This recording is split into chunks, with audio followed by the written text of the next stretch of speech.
लेकिन प्रश्न ही इस बात का है ना कि ये मौजूदा स्वरूप में ही क्यों एक्सेप्ट किया गया, क्यों दुर्गा शब्द से आपत्ति थी, क्यों सरस्वती, क्यों धार्मिक चिन्हों से आपत्ति थी। आज सरकार इसी विषय पर तो घेरने की कोशिश कर रही है विपक्ष को। ये चर्चा जो आज हो रही है, एक बात तो समझिए पहले कि वंदे मातरम एक मंत्र था, एक स्लोगन था, और बाद में जितने क्रांतिकारी हुए, क्रांतिकारी केवल हिंदू तो हुए नहीं, भारत की आज़ादी में खाली हिंदू क्रांतिकारी थे, मुसलमान क्रांतिकारी भी थे, और आप इतने सारे मुसलमान क्रांतिकारी थे, सबके लिए ये मंत्र आज़ादी का एक स्लोगन था। कहीं कोई ऐसा आपको डॉक्यूमेंट मिलता है क्या कि आज़ादी के क्रांतिकारी जो मुसलमान थे उनको वंदे मातरम गाने पर आपत्ति थी? और 4 स्टैंजाज को तो छोड़ ही दीजिए आप, जो जिस पे आपत्ति ये लोग कर रहे हैं, ये जो पहला लाइन है इसी से प्रॉब्लम थी, वंदे मातरम से ही। तो मैं तो कहता हूं कि इस्लाम में भी मादरे वतन है, माँ तुझे सलाम है, माँ के पैरों में जन्नत है, ये बताना क्या प्रयास किया गया, पॉलिटिकल जो मैसेजिंग हुई। और मैं कांग्रेस को इसके लिए दोषी मानता हूं कि अगर आप माँ मान लेंगे इस वतन को तो आपका रिलीजन कॉम्प्रोमाइज हो जाएगा, ये बिल्कुल नहीं है। एक बात और मीनाक्षी जी, प्रधानमंत्री जी बार बार कहते हैं डीकोलोनाइजिंग ऑफ इंडियन माइंड, इधर हर मंच से कह रहे हैं, ये उसका प्रमाण था कि आपको शर्म आती थी अपने कल्चर को बूस्ट करने में, अपने एक मंत्र को जो आज़ादी का मंत्र था, हिंदू मुसलमान सबके लिए था। तो ये मुझे लगता है कि जिस दिन देश आज़ाद हुआ उस दिन से मैकाले दिमाग पर हावी थे, मानस पे हावी थे, ये उसका प्रमाण है। और डीकोलोनाइजिंग के लिए इस मंत्र को पूरा गाना जरूरी है। एक समय हो तो मैं आपको बताता हूँ मीनाक्षी जी, दुनिया भर के जितने मुसलमान हैं, आप बाकी देशों में चले जाइए, वह जिस धर्म में पहले थे उसका सम्मान करते हैं, उसको डॉक्यूमेंट करते हैं, उसको रिकॉर्ड करते हैं। भारत में स्थिति क्या है मैं बताता हूं कि 3 स्टडी हुए, जीनोलॉजी के हिसाब से बताता हूं, पासमानदाज, नॉन पासमानदाज और बोहराज पे 3 जेनेटिक स्टडीज हुए। जो जेनेटिक स्टडीज में जो मिक्सचर पाया गया ईरानियन जीन्स का, वो पासमानदा में 0 है, नॉन पासमानदा में 0 है। जो बोहराज हैं उसमें 50% पाया गया कि थोड़े से मिक्सचर्स हैं। मैं ये कहता हूं कि जीन कहता है कि हमारे पूर्वज जो हैं साहब वो ईरान और मुगल नहीं हैं, हमारे पूर्वज यहीं के हैं।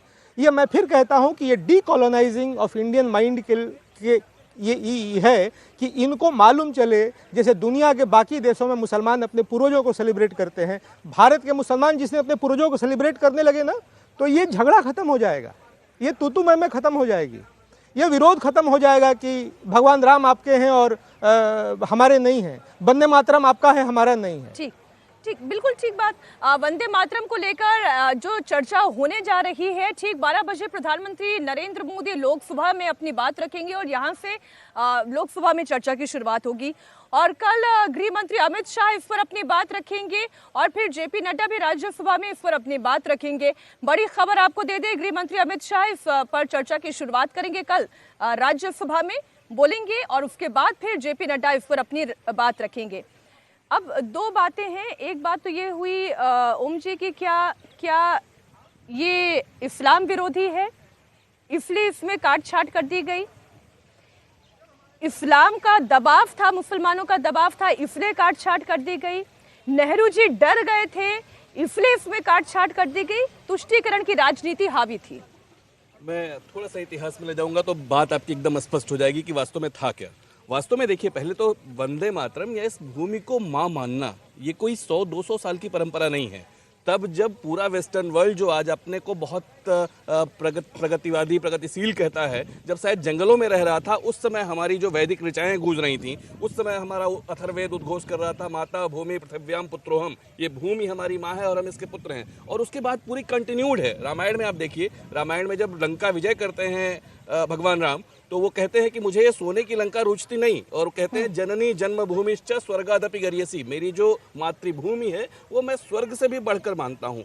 ये उस समय से चली आ रही है, जिस समय ब्रिटिशर्स ने या यूरोपीय थिंक टैंक्स ने ये नैरेटिव डेवलप किया, ये विमर्श खड़ा किया इस देश में कि ये देश तो एक है ही नहीं साहब, ये तो it is a set of 16 nationalities. मैं जाके पीछे देखता हूँ तो पूरी एक कंटिन्यूड वो कल्चरल नेशनलिज्म जो इस देश की सबसे मजबूती थी, आप पूरे मेडाइवल पीरियड में गुरु नानक को उठा के पढ़ लीजिए, पंतानु को साउथ में जाके देखिए, ईस्ट में चले जाइए, शंकरदेव को देखिए, नरसिंह मेहता को वेस्ट में जाके देखिए, देश के सभी हिस्सों में जो पूरा भक्ति आंदोलन पैदा हो रहा था वो भी मातृभूमि को भारत कह के ही उसकी आराधना करता है।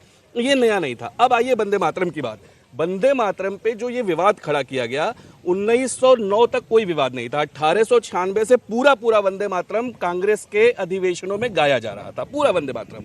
1909 में, 1906 में मुस्लिम लीग बनता है, 1909 में सैयद अली इमाम पहली बार उस पर ऑब्जेक्शन करता है, और उसके बाद देखिए फिर 1923 में विवाद होता है, और 1937 में आके एक कमेटी बनाई जाती है जिसको पंडित नेहरू जी लीड कर रहे हैं, उसको चेयर कर रहे हैं, अबुल कलाम आज़ाद उसमें है, और उसमें कहते हैं कि नहीं, नीचे के हिस्से जो हैं उसमें माँ लक्ष्मी, माँ दुर्गा, माँ सरस्वती, इनको लाया गया है, इसलिए इससे मुस्लिम उसमें कहीं कोई ऑब्जेक्शन नहीं कर रहे थे।